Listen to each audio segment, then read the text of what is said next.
اسلام آباد میں بلدیاتی انتخابات پھر ملتوی ہونے کا امکان پیدا ہو گیا۔ حکومتی ذرائع کے مطابق لوکل گورنمنٹ آرڈیننس لانے کا پلان تیار کر لیا گیا ہے۔ آرڈیننس کے ذریعے بلدیاتی انتخابات ایکٹ میں ترامیم کی تجویز دی گئی ہیں۔ ذرائع کا کہنا ہے کہ مجوزہ ترامیم میں وارڈز کی تعداد اور حلقہ بندیوں میں تبدیلی کی تجویز ہے۔ آرڈیننس کی منظوری وفاقی کابینہ سے لی جائے گی۔ وزیر اعظم نے وفاقی کابینہ کا اہم اجلاس آج طلب کر رکھا ہے۔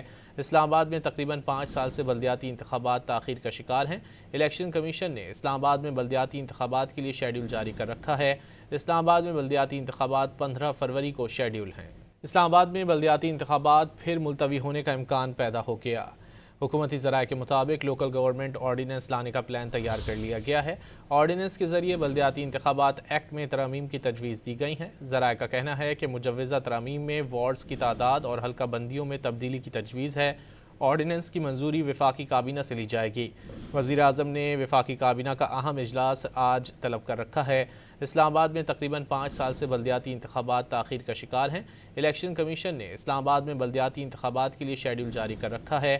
اسلام آباد میں بلدیاتی انتخابات 15 فروری کو شیڈول ہیں۔